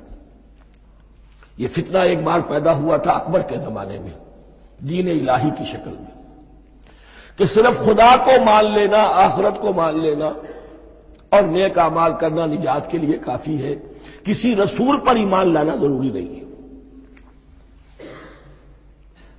یہ صوفیہ میں بھی یہ فتنہ بہت بڑے پیمانے پر آیا۔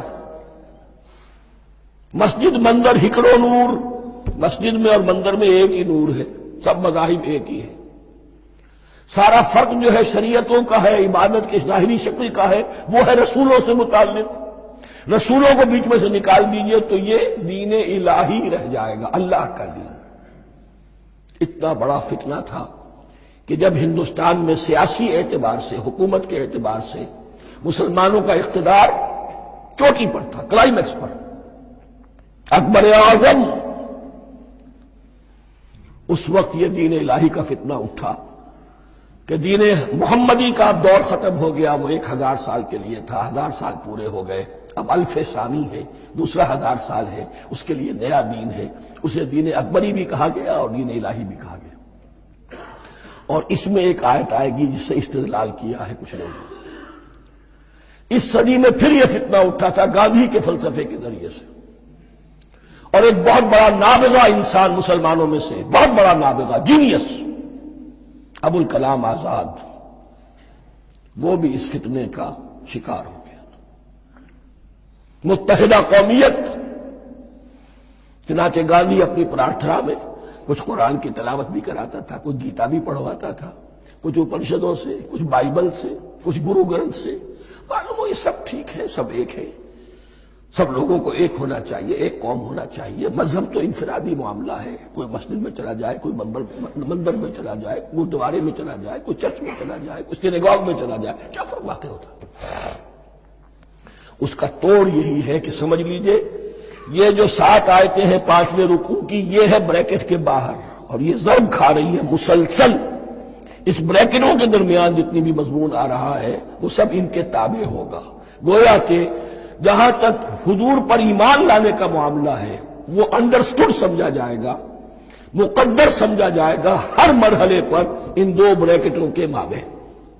اب چلیے بسم اللہ۔ یا بنی اسرائیل اذکروا نعمتی التی انعمت علیکم وانی فضلتکم علی العالمین۔ اے اسرائیل کی اولاد، یاد کرو میرے اس انعام کو جو تم پر ہوا، اس کی وضاحت میں کر چکا ہوں، لیکن یہاں جو الفاظ آ رہے ہیں بہت زوردار، وانی فضلتکم علی العالمین۔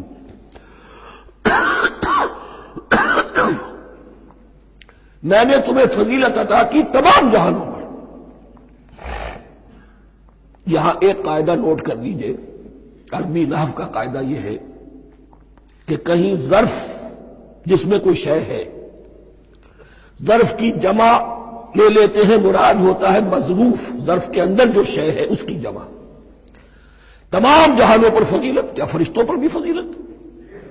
نہیں، جہان والوں پر، تمام اقوام عالم پر تمہیں فضیلت عطا کی، یہ مطلب ہے اس کا۔ تمام عالموں پر، تمام جہانوں پر، یعنی تمام جہان والوں پر، اس انسان عالم انسانیت کے اندر جتنے بھی مختلف گروہ ہیں، نسلیں ہیں، طبقات ہیں، ان میں فضیلت عطا کی۔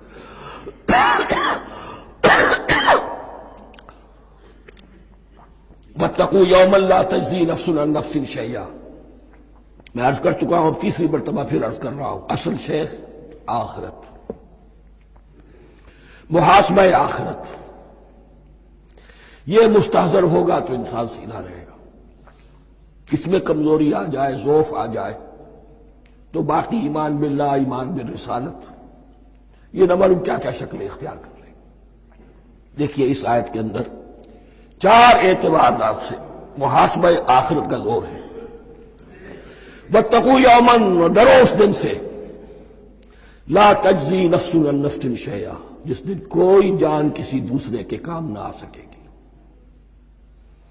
ولا يقبل منها شفاعہ، اور نہ کسی سے کوئی سفارش یا شفاعت قبول کی جائے گی، کیٹیگوریکل ڈینائل۔ ولا يؤخذ منها عدل، نہ کسی سے فدیہ قبول کیا جائے گا، ولا هم ينصرون، اور نہ انہیں کوئی مدد مل سکے گی۔ ہم نے طرح طرح کے عقیدے، شفاعت باطلہ کا تصور، اہل عرب سمجھتے تھے ہمیں یہ فرشتے جو ہے خدا کی بیٹیاں ہیں، یہ لات اور منات اور عزا ہم نے ان کے بت بنا رکھے ہیں، پوچھتے ہیں یہ اپنے ابا جان سے اللہ کی بیٹیاں ہیں نا، لاڈلی بیٹیاں، چھڑا لیں گے ہمارے ہاں بھی تصور ہے اولیاء اللہ چھڑا لیں گے۔ یا شفاعت باطلہ، خود حضور کی شفاعت کے بارے میں جو غلط تصورات ہیں، ایک شفاعت حقہ ہے، اس کی وضاحت کا یہ موقع نہیں ہے، وہ آیت الکرسی پہ جب ہم پہنچیں گے انشاءاللہ تعالیٰ اسی سورہ مبارکہ میں تو اس کی وضاحت بھی ہوگی۔ یہ سارے جو ہم نے جو گھڑ رکھے ہیں خیالات، ان کی نفی اس آیت کے حوالے سے کی۔ واتقوا یوما لا تجزی نفس عن نفس شیئا، کوئی انسان دوسرے انسان کے کام نہیں آ سکے گا۔ ولا يقبل منها شفاعت، کسی جان کی طرف سے کوئی سفارش قبول نہیں ہوگی۔ ولا يؤخذ منها عدل، نہ کوئی فدیہ قبول کیا جائے گا۔ ولا هم ينصرون، نہ انہیں کوئی مدد مل سکے گی۔ اب اس کے بعد اللہ تعالیٰ کے احسانات اور ان کی طرف سے جو ناشکریاں ہوئی ہیں ان کی بڑی تفصیل کے ساتھ اب بات چلے گی، تفصیل نہیں تیزی کے ساتھ۔ یہ واقعات کئی 100 برس کے ہیں، لیکن ایک تو یہ کہ ان کی تفاصیل مکی صورتوں میں آ گئی ہیں، سب سے زیادہ سورہ اعراف میں ملے گی، اور بھی کئی صورتوں میں آپ کو مل جائے گی۔ یہاں پر تو پے بپے، جیسے کہ ایک قرارداد جرم کسی پر کی جاتی ہے تو اس میں سب گنوائے جاتے، تم نے یہ کیا، یہ کیا، یہ کیا۔ وَإِذْ نَجَّيْنَاكُم مِّنْ آلِ فِرْعَوْنَ، اور ذرا یاد کرو جب کہ ہم نے تمہیں نجات دی تھی فرعون کی قوم سے۔ یسومونکم سوء العذاب، وہ تمہیں بدترین عذاب میں مبتلا کیے ہوئے تھے۔ یذبحون ابناءکم ویستحیون نساءکم، تمہارے بیٹوں کو ذبح کر ڈالتے تھے اور تمہاری عورتوں کو زندہ رکھتے تھے۔ عورتیں تو پھر ان کے کام آتی تھی، گھر میں کام کاج کے لونیاں بنتی تھی، گھروں میں ڈال لیتے تھے، لیکن لڑکوں کو، اور یہ 2 موقع پر ہوا ہے بنی اسرائیل کے ساتھ، یہ بعد میں انشاءاللہ اس کی تفصیل آئے گی۔ وفی ذالکم بلاء من ربکم عظیم، اور یقیناً اس میں تمہارے رب کی طرف سے تمہارے لیے بڑی آزمائش تھی۔ وَإِذْ فَرَقْنَا بِكُمُ الْبَحْرَ، اور یاد کرو جب کہ ہم نے تمہارے لیے سمندر کو پھاڑ دیا یا دریا کو پھاڑ دیا۔ یہ ایک مختلف فی بات ہے کہ کس جگہ سے کراس کیا تھا بنی اسرائیل نے ایجپٹ سے سینائی پیننسولا آنے کے لیے، جزیرہ نما سینا میں۔ ایک رائے یہ کہ دریائے نیل کو کراس کر کے گئے ہیں، لیکن یہ بات غلط ہے، دریائے نیل تو مصر کے اندر ہے، وہ کبھی بھی مصر کی حد نہیں بنا۔ کسی کی رائے یہ ہے کہ جو خلیج سویز ہے، بحر قلزم جو ہے ریڈ سی، وہ اوپر جا کر 2 کھاڑیوں میں تبدیل ہو جاتا ہے، خلیج عقبہ مشرق کی طرف اور خلیج سویز مغرب کی طرف، اور ان کے درمیان میں یہ سینائی پیننسولا جو ہے یہ تکون ہے، جیسے ہندوستان بھارت تکون ہے ایسے یہ پیننسولا ہے، انڈین پیننسولا، سینائی پیننسولا۔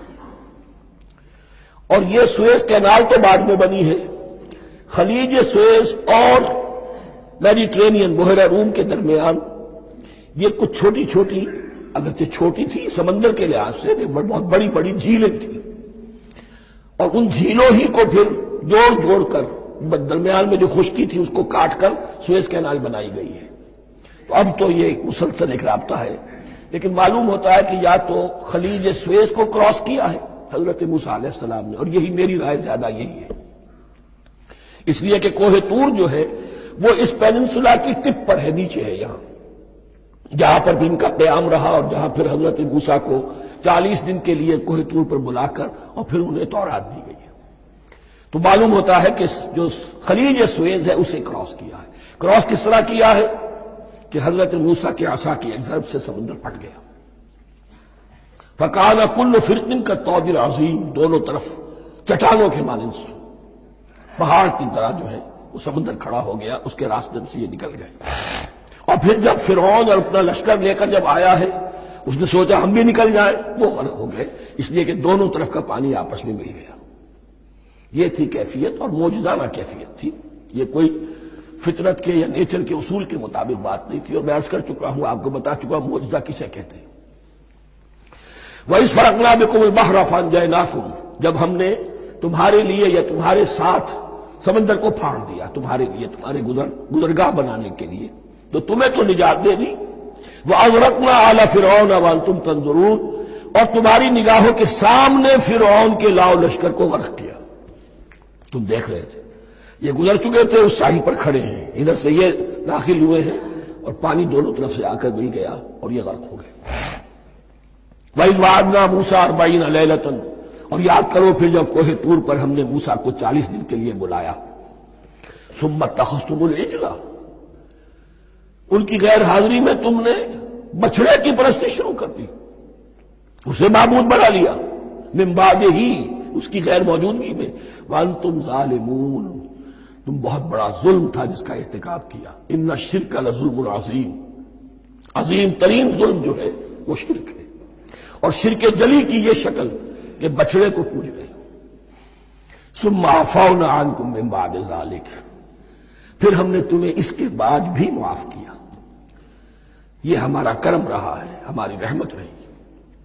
مِنْ بَعْدِ ذَلِكَ لَعَلَّكُمْ تَشْكُرُونَ، تاکہ تم شکر کرو۔ وَإِذْ آتَيْنَا مُوسَى الْكِتَابَ وَالْفُرْقَانَ لَعَلَّكُمْ تَهْتَدُونَ، اور یاد کرو جب کہ ہم نے موسیٰ کو کتاب اور فرقان عطا فرمائی۔ یہ فرقان حق اور باطل کے درمیان فرق کر دینے والی چیز، اور کتاب عام طور پر جو آتا ہے وہ شریعت کے لیے آتا ہے، شریعت بھی دی، کتاب بھی دی، اور فرقان بھی دیا، لعلکم تہتدون، تاکہ تم ہدایت پاؤ۔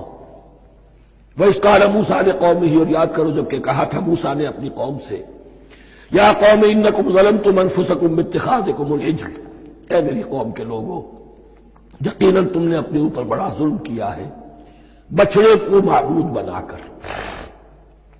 فتوبوا الی بارئکم، پس توبہ کرو اپنے پروردگار، اپنے خالق کی جناب میں۔ باری اللہ تعالیٰ ہے، باری، فاقتلوا انفسکم، تو قتل کرو اپنے آپ کو۔ یہ چیز جو ہے تورات میں تفصیل سے آئی ہے، قرآن میں نہیں ہے۔ اسی اعتبار سے میں نے آپ کو بتایا تھا کہ تورات کا مطالعہ اس اعتبار سے مفید ہے کہ بہت سے واقعات جن کا قرآن میں ذکر ہے، اجمالاً اشارہ ہے، اس کی تفصیل کے لیے ہمیں تورات سے رجوع کرنا پڑتا ہے، ورنہ یہ کہ اس آیت کا صحیح مفہوم واضح نہیں ہوگا۔ فاقتلوا انفسکم، اپنے آپ کو قتل کرو، کیا معنی؟ یہ قتل مرتد کی سزا ہے۔ وہاں معلوم ہوتا ہے کہ حضرت موسیٰ نے یہ حکم دیا، 12 قبیلے تھے، ہر قبیلے میں سے کچھ لوگوں نے یہ کفر اور شرک کیا، باقی لوگوں نے نہیں کیا۔ انہیں حکم دیا گیا کہ اپنے قبیلے کے لوگ ان کو قتل کریں جو ان کے قبیلے میں سے اس کفر کے مرتکب ہوئے۔ انفسکم سے مراد یہ اپنے قبیلے کے لوگوں کو تم قتل کرو، اس لیے کہ قبائلی زندگی جو ہوتی ہے آپ کو معلوم ہے، اس میں کوئی اور قبیلہ ہاتھ لگا دے تو قبائلی عصبیت بھڑک اٹھے گی۔ 70,000 یہودی قتل ہوئے، اس سے بڑی توبہ اور ممکن نہیں، اس سے بڑا پرج، کسی بھی آئیڈیولوجیکل پارٹی کے اندر پرج بہت ضروری ہوتا۔ کچھ لوگ آ گئے ایک نظریے کو قبول کر کے، رفتہ رفتہ نظریہ اوجل ہو گیا، کچھ مفادات، کچھ چودراہٹیں، یہ مقدم ہو گئی، اسی سے جماعتیں خراب ہوتی ہیں، غلط راستے پہ پڑ جاتی ہیں، تحریکیں بھٹک جاتی ہیں۔ تو آئیڈیولوجیکل پارٹی، نظریاتی جماعتیں پرج کرتی رہتی ہیں کہ جو بھی ہمارے نظریے سے ہٹ گئے اب ان کو ہم کاٹ کر علیحدہ کر۔ اور یہی سے قتل مرتد، تو یہ چیز حدیث میں ہے یا پھر قرآن میں یہاں ہے۔ اس حوالے سے جو لوگ ہمارے ہاں بعض علماء بھی ہیں، جدید دانشور ہیں، جو قتل مرتد کی جو حد ہے اسلام میں اس کو تسلیم نہیں کرتے، لیکن میرے نزدیک یہ شریعت موسوی کا تسلسل ہے کہ شریعت موسوی کی جس شے کو بدلا نہ گیا ہو، جس کے بارے میں صراحتاً یہ معلوم نہ ہو کہ یہ شے تبدیل کر دی گئی، تو وہ شریعت محمدی کا جزو بن گئی۔ زنا پر رجم کا معاملہ بھی یہی ہے۔ قرآن مجید میں رجم کی صحیح آیت کوئی موجود نہیں ہے، حدیث میں ہے۔ قرآن مجید میں مرتد کے قتل کے لیے کوئی آیت موجود نہیں ہے، حدیث میں ہے، سنت میں ہے، اور دونوں کی کا جو منبع ہے وہ اصل میں تورات ہے۔ تو اس بات کو اچھی طرح نقل کر دیجئے۔ یہ جگہ اکثر لوگ جو ہے یہاں بہت سرسری طور سے گزر جاتے ہیں، یہ بہت اہم ہے، اور اس کے لیے تورات کی طرف رجوع کیجئے۔ 70,000 6 لاکھ کل تھے جب یہ مصر سے نکلے ہیں، 6 لاکھ تھے۔ کتنے عرصے کے بعد پیننسولا پہنچے ہیں، سینائی پیننسولا میں اور طور میں، کچھ اور ان کی تعداد بڑھ گئی ہوگی، لیکن یہ کہ ان میں سے 70 لاکھ کو قتل کیا اپنے ہاتھوں سے۔ ہر قبیلے نے اپنے جو مرتد تھے ان کو اپنے ہاتھ سے قتل کیا۔ فَتُوبُوا إِلَىٰ بَارِئِكُمْ فَاقْتُلُوا أَنفُسَكُمْ ذَٰلِكُمْ خَيْرٌ لَكُمْ عِندَ بَارِئِكُمْ، یہی تمہارے لیے تمہارے رب کے نزدیک بہتر بات ہے۔ فَتَابَ عَلَيْكُمْ، تو اللہ نے تمہاری توبہ قبول کر لی۔ توبہ قبول کس طرح ہوئی؟ یہ تزکیہ ہوا ہے امت کا کہ ان میں سے جن لوگوں نے اتنی بڑی غلط حرکت کی ہے ان کو کاٹ کر، ذبح کر کے، ان کو قتل کر کے پھینک دیا۔ انہ هو التواب الرحیم، یقیناً وہ تو ہے ہی بہت توبہ کا قبول فرمانے والا اور بہت رحم فرمانے والا۔ وَإِذْ قُلْتُمْ يَا مُوسَىٰ لَن نُّؤْمِنَ لَكَ حَتَّىٰ نَرَى اللَّهَ جَهْرَةً، ایک اور واقعہ ان کی تاریخ کا۔ اور یاد کرو جب کہ تم نے کہا تھا اے موسیٰ ہم تو تمہاری بات نہیں مانیں گے۔ ایمان کے بعد جب لام کا حرف آئے تو اس کے معنی صرف تصدیق کے ہوتے ہیں۔ لن نؤمن لک، ہم آپ کی بات کی تصدیق نہیں کریں گے، حتی نری اللہ جہرۃ، جب تک کہ ہم دیکھ نہ لیں اللہ کو عیاناً۔ ہمیں کیا پتا اللہ نے یہ کتاب دی آپ کو، آپ تو لے کر آ گئے۔ ہمارے سامنے تو پتھر کی کچھ تختیاں ہیں، اس پہ کچھ لکھا ہوا، کس نے لکھا ہمیں کیا پتا۔ اب دیکھیے ایک حضرت موسیٰ کی خواہش تھی رب ارنی انظر الیک، وہ کچھ اور شے تھی۔ یہ تخریبی ذہن ہے جو یہ کہہ رہا ہے کہ ہم بھی چاہتے ہیں کہ اللہ کو اپنی آنکھوں سے دیکھے اور معلوم ہو کہ واقعی اس نے یہ کتاب آپ کو دی ہے۔ فَأَخَذَتْكُمُ الصَّاعِقَةُ، تو تمہیں آپ پکڑا ایک بہت بڑی کڑک نے، ایک بہت بڑی کڑک ہوئی اور سب کے سب مردہ ہو گئے۔ وَأَنْتُمْ تَنظُرُونَ، تمہارے دیکھتے دیکھتے ایک کڑک نے تمہیں آ لیا۔ ثُمَّ بَعَثْنَاكُم مِّن بَعْدِ مَوْتِكُمْ، پھر ہم نے تمہیں دوبارہ اٹھایا تمہاری موت کے بعد۔ بعض لوگ اس کی یہ تعویل کر رہے ہیں کہ یہ موت نہیں تھی بلکہ بے ہوش ہو گئے تھے، یعنی جو بھی کڑک تھی اس کی وجہ سے سب کے سب بے ہوش ہو کے گر گئے۔ لیکن میرے نزدیک یہاں تعویل کی ضرورت نہیں، بعد سے بعد الموت اللہ کے لیے کوئی مشکل نہیں۔ ہم الفاظ کو خواہ کاہے کو ان کے اصل جو مفہوم ہے جو کہ صاف ہے، صریح ہے، اس سے خواہ کاہے کے لیے موڑ کر لے کر جائے۔ ثم بعثناکم من بعد موتکم لعلکم تشکرون، تاکہ تم شکر کرو۔ وظللنا علیکم الغمام وانزلنا علیکم المن والسلوى، اور ہم نے تم پر ابر کا سایہ کیا۔ اب 6 لاکھ کا قافلہ چل رہا ہے، سینائی پیننسولا، صحرا، کوئی اوٹ نہیں، کوئی سایہ نہیں، دق و دق، دھوپ کی تبش۔ اللہ کا فضل ہوا کہ ایک سائے کی طرح ابر جو ہے ان کے ساتھ ساتھ جہاں جہاں وہ جا رہے ہیں وہ ابر ان پر سایہ کیے ہوئے۔ وَأَنزَلْنَا عَلَيْكُمُ الْمَنَّ وَالسَّلْوَىٰ، کھانے کو کچھ نہیں، تو من اور سلوہ نازل کیے گئے۔ من ایسے اترتا تھا رات کے وقت کہ جیسے شبنم کے قطرے ہوتے ہیں، لیکن وہ ہوتا تھا کسی ایسی چیز کا جس میں شیرینی تھی، اور پھر وہ زمین پر آ کر جم کر وہ ایک گویا کے دانہ بن جاتے تھے، یہ ان کا اناج ہو گیا۔ کاربوہائیڈریٹ سپلائی اس سے ہو گئی، من سے۔ اور سلوہ ایک خاص قسم کا پرندہ بٹیر کی شکل کا جو بے پناہ بڑی تعداد میں ان کے بڑے بڑے جھنڈ آتے تھے شام کے وقت، اور وہ ان کے ڈیرا جہاں ہوتا تھا اس کے گرد وہ اتر آتے تھے، اور رات کی تاریکی میں یہ آسانی سے ان کو پکڑتے تھے، ان کو کھاتے تھے بھون کر، اور یہ ان کی پروٹین ہو گئی. پوری غذا جو ہے اللہ تعالیٰ نے ان کو فراہم کر دی. وَأَنزَلْنَا عَلَيْكُمُ الْمَنَّ وَالسَّلْوَىٰ كُلُوا مِن طَيِّبَاتِ مَا رَزَقْنَاكُمْ، کھاؤ ان پاکیزہ چیزوں کو جو ہم نے تمہیں عطا کی ہیں. وَمَا ظَلَمُونَا، ہم نے تو ان پر کوئی ظلم نہیں کیا. وَلَٰكِن كَانُوا أَنفُسَهُمْ يَظْلِمُونَ، لیکن وہ خود ہی اپنے اوپر ظلم ڈھاتے رہے، ہر قدم پر نافرمانی اور ناشکری. اس کی بھی ناشکری آگے آ جائے گی چل کر، من و سلوہ سے بھی ناشکری کی انہوں نے. وَإِذْ قُلْنَا ادْخُلُوا هَٰذِهِ الْقَرْيَةَ فَكُلُوا مِنْهَا حَيْثُ شِئْتُمْ رَغَدًا وَادْخُلُوا الْبَابَ سُجَّدًا وَقُولُوا حِطَّةٌ نَغْفِرْ لَكُمْ خَطَايَاكُمْ. اور یاد کرو جب کہ ہم نے تم سے کہا تھا اس شہر میں داخل ہو جاؤ اور پھر کھاؤ اس میں سے بافراغت جہاں سے چاہو جو چاہو، لیکن دیکھنا دروازے میں داخل ہونا جھک کر اور کہتے رہنا مغفرت مغفرت مغفرت، ہم تمہاری خطاؤں سے درگزر فرمائیں گے. اس آیت کو سمجھنے کے لیے ذرا تاریخی بات سمجھ لیجئے. صحرائے سینا میں آنے کے بعد، اور یہ جو کتاب تورات انہیں مل گئی تھی، اس کے بعد حضرت موسیٰ علیہ السلام کے ہی زمانے میں انہیں جہاد اور قتال کا حکم ہوا. اس سے پوری قوم نے انکار کر دیا. یہ سورہ مائدہ میں آئے گا. اس پر اللہ تعالیٰ نے ایک سزا مسلط کر دی ان پر کہ 40 برس تک اسی صحرا میں بھٹکتے پھریں گے. اگر یہ ابھی قتال کرتے جہاد کرتے تو پورا فلسطین ان کے ہاتھ پر ابھی فتح کرا دیتے، لیکن چونکہ انہوں نے بزدلی دکھائی ہے، اب سزا یہ ہے فَإِنَّهَا مُحَرَّمَةٌ عَلَيْهِمْ 40 سَنَةً يَتِيهُونَ فِي الْأَرْضِ.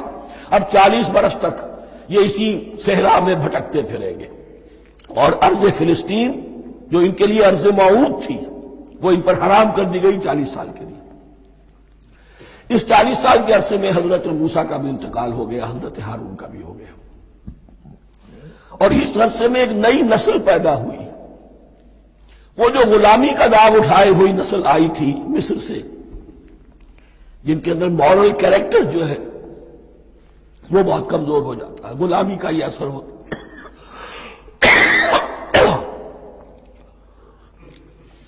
وہ پوری نسل ختم ہو گئی، نئی نسل اب پیدا ہوئی. 40 برس صحرا میں پیدا ہوئے، یہی پلے بڑھے. ان میں اب ایک جذبہ تھا. حضرت موسیٰ کے پھر جو خلیفہ تھے یوشع ابن نون، جوشوا، تورات میں ان کا نام جوشوا ہے، یوشع، ان کی سرکردگی میں اب بنی اسرائیل کی اس نئی نسل نے قتال کیا، جنگ کی. اور پہلا شہر جو فتح ہوا وہ اریحا. آج بھی وہ شہر جو ہے جیریکو جو آپ دیکھتے ہیں خبروں کے اندر آتا ہے بار بار، اریحا اس کا پرانا نام ہے. یہ شہر فتح ہوا، اس فتح کی بات کا تذکرہ ہو رہا ہے. یاد کرو جب کہ ہم نے تم سے کہا تھا اس بستی میں، اس شہر میں داخل ہو جاؤ فاتحانہ، اور پھر جو کچھ یہاں ہے، جو نعمتیں ہیں ان سے متمتع ہو، کھاؤ پیو. لیکن داخل ہونا سجدہ کرتے ہوئے، مراد کیا؟ جھک کر. یعنی ایسا نہ ہو کہ تکبر کی وجہ سے تمہاری گردنیں اکڑ جائیں. گردنیں جھکا کر اللہ کا احسان مانو. یہ نہ سمجھو کہ یہ فتح تم نے حاصل کی. اس کی تفسیر اصل میں نظر آتی ہے حضور کی شخصیت میں، کہ جب فتح مکہ کے موقع پر مکے میں داخل ہوئے ہیں تو جس سواری پر آپ بیٹھے ہوئے تھے آپ کی پیشانی اس کی گردن کے ساتھ جڑی ہوئی تھی.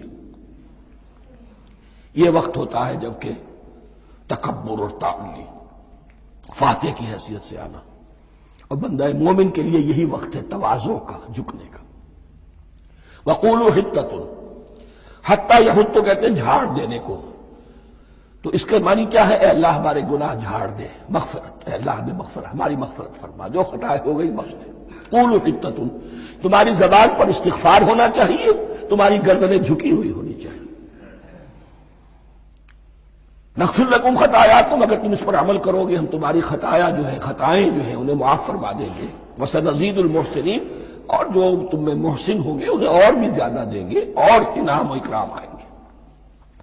فبدل الذین ظلموا قولا غیر الذی قیل لہم، تو ان میں سے جو ظالم تھے، جو بد کردار تھے، انہوں نے بدل دیا، ایک اور قول اختیار کر لیا اس قول کی جگہ جو انہیں کہا گیا تھا.